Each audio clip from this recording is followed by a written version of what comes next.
July 1 ഇന്നു മുതൽ UAE consular സേവനങ്ങളൊക്കെ Al Hind travels and tours വഴി നടപ്പാക്കുമെന്നാണല്ലോ നേരത്തെ പറഞ്ഞിരുന്നത്. എന്നാൽ അഡ്മിനിസ്ട്രേഷൻ സംബന്ധമായ ചില ഡിലേ കാരണം ഈ പദ്ധതി ഇന്ന് ഇത് പറയുന്നത് വരെ നടപ്പിലായിട്ടില്ല. അപ്പോൾ നാളെ മുതൽ അത്യാവശ്യക്കാർക്ക് ഈ സേവനങ്ങൾ, പാസ്പോർട്ട്, വിസ, അറ്റസ്റ്റേഷൻ സംബന്ധമായ ഇന്ത്യയുമായി ബന്ധപ്പെട്ട കാര്യങ്ങളൊക്കെ എന്തെങ്കിലും ചെയ്യണമെങ്കിൽ അബുദാബിയിലെ ഇന്ത്യൻ എംബസി, ദുബായിലെ ഇന്ത്യൻ കോൺസുലേറ്റ് എന്നിവിടങ്ങളിൽ രാവിലെ 9 മുതൽ ഉച്ചയ്ക്ക് 12:30 വരെ വാക്ക്-ഇൻ കസ്റ്റമർ എന്ന രൂപത്തിൽ പോയിട്ട് അത്യാവശ്യം അവിടെ ബോധ്യപ്പെടുത്തിയാൽ കുറച്ചു പേർക്ക് പരിമിതമായ രൂപത്തിൽ ഈ സേവനങ്ങൾ ചെയ്തു കൊടുക്കുമെന്ന് പറഞ്ഞിട്ടുണ്ട്. ഇന്നു മുതൽ ഏർപ്പാടാക്കുന്ന പുതിയ ഫീസാണ് കൊടുക്കേണ്ടി വരിക. മാത്രമല്ല ക്യാഷ് പേയ്മെന്റ് മാത്രമായിരിക്കുമെന്നും എംബസിയുടെ അറിയിപ്പിൽ പറയുകയാണ്. അപ്പോൾ എന്താണ് ഈ ഡിലേ? ഇനി എത്ര ദിവസം എങ്ങനെയൊക്കെ പോകും? BLSൽ നിന്ന് മാറി അൽ ഹിന്ദിലേക്ക് വരുമ്പോൾ ഇനിയും കാലതാമസം വരുമോ? ഞങ്ങളിന്ന് അൽ ഹിന്ദുമായി കോൺടാക്ട് ചെയ്തപ്പോൾ അറിയാൻ കഴിഞ്ഞത് ഏതാനും ദിവസങ്ങൾക്കുള്ളിൽ തന്നെ ഇത് പറഞ്ഞ പോലെ അൽ ഹിന്ദിൻ്റെ നേതൃത്വത്തിൽ പ്രാബല്യത്തിൽ വരും എന്ന് തന്നെയാണ് നമ്മളും കാത്തിരിക്കുന്നു. യുദ്ധത്തിൻ്റെ കാര്യത്തിൽ എല്ലാം ഒന്ന് ഒതുങ്ങി വരുമ്പോൾ വീണ്ടും ചില ഭീഷണികളും അതിൻ്റെ മറുപടികളും അന്തരീക്ഷത്തിൽ നിറയുകയാണ്.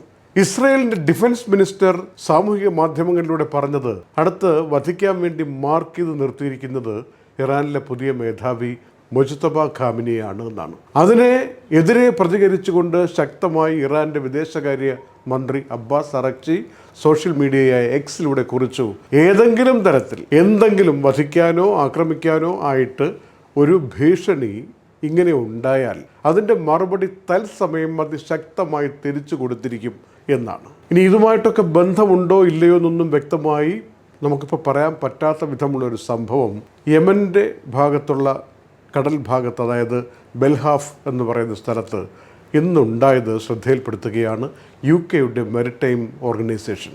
ഒരു കപ്പൽ, കൊമേഴ്ഷ്യൽ കപ്പൽ അതുവഴി കടന്നു പോകുമ്പോൾ ഒരു ബോട്ടിൽ അമിതമായ വേഗതയിൽ 6 പേർ ആയുധധാരികളായി വന്നിട്ട് ഈ കപ്പലും ബോട്ടിലിരിക്കുന്നവരും തമ്മിൽ വെടിവെപ്പുണ്ടാവുകയും പിന്നീട് ഈ 6 പേരുള്ള ബോട്ട് പെട്ടെന്ന് വഴിമാറിപ്പോവുകയും കപ്പൽ സുഗമമായി കടന്നു പോവുകയും ചെയ്തു എന്നാണ് റിപ്പോർട്ടിൽ പറഞ്ഞിരിക്കുന്നത്. പുതിയ എന്തിൻ്റെങ്കിലും സൂചനയാണോ എന്നൊക്കെ നിരീക്ഷിക്കുന്നവരും സംശയിക്കുന്നവരുമുണ്ട്. ഏതായാലും തുടർ സംഭവ വികാസങ്ങളൊന്നും അതിനെക്കുറിച്ച് ഉണ്ടായിട്ടില്ല. അതിൻ്റെ ഉത്തരവാദിത്വമായിട്ടോ അതിൻ്റെ ബാക്കിയുള്ള വാർത്തകളുമായിട്ടോ ഒന്നും റിപ്പോർട്ട് വന്നിട്ടുമില്ല.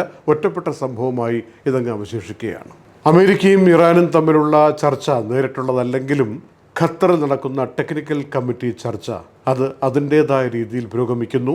ഇപ്പോൾ പാകിസ്ഥാനും ഖത്തറും മധ്യസ്ഥരായി നിന്നുകൊണ്ട് രണ്ട് കൂട്ടരുടെയും വാദങ്ങൾ കേൾക്കുകയും പരസ്പരം അങ്ങോട്ടും ഇങ്ങോട്ടും കാര്യങ്ങൾ പറഞ്ഞു കൊടുക്കുകയും ചെയ്തുകൊണ്ടുള്ള രീതിയാണ് ഖത്തറിൽ തുടരുന്നത്. ഈ ഖത്തറിലെ ചർച്ചകൾ ഇടക്കാല കരാർ നടപ്പിലാക്കുന്ന കാര്യത്തിൽ ഒത്തുചേർന്ന് പോകുന്ന വിധത്തിലാണ് എന്ന് അമേരിക്കയുടെ പ്രസിഡന്റ് ട്രംപ് പറഞ്ഞിട്ടുണ്ട്. വളരെ നല്ല രീതിയിൽ മുന്നോട്ട് പോകുന്നു എന്ന് പറഞ്ഞിട്ടുണ്ട്. ട്രംപ് പറയുന്നത് ന്യൂക്ലിയർ നിരായുധീകരണം അടക്കമുള്ള ഇറാന്റെ കാര്യങ്ങൾ അതടക്കം ചർച്ചയിൽ വരികയാണ്, അതും മുന്നോട്ട് പോവുകയാണെന്നാണ്.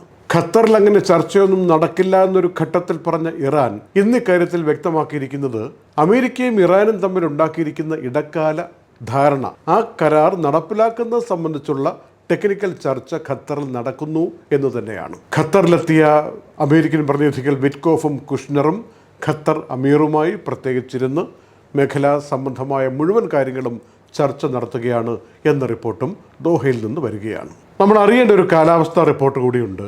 ജൂലൈ 3 മറ്റന്നാൾ വെള്ളിയാഴ്ച, അന്നു മുതലായിരിക്കും UAEയിൽ ഏറ്റവും കൂടിയ ചൂടുകാലം ആരംഭിക്കുക. അത് ഓഗസ്റ്റ് 10 വരെ കൊടും ചൂട് തന്നെയായിരിക്കും. യഥാർത്ഥ ചൂട്, ഗൾഫിലെ ചൂട്, മരുഭൂമിയിലെ ചൂട്.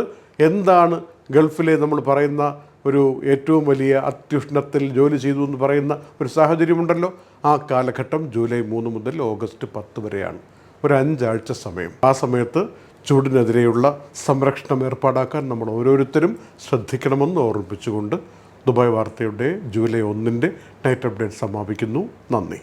Night Updates supported by ELL Properties, Kalyan Jewelers, Gentle Park, Best Quality Linen and Cotton, Lulu Supermarket, Hypermarket and Department Store, Fira Foods, Al Nasood Cargo, Gold Star Rent-A-Car, Dr. Asina's Ayurvedic Clinic, Iron Gold and Diamonds, Choco World, Partha Signature Abu Shagara Sharjah, ABC Cargo and Courier, Hashim Hypermarket.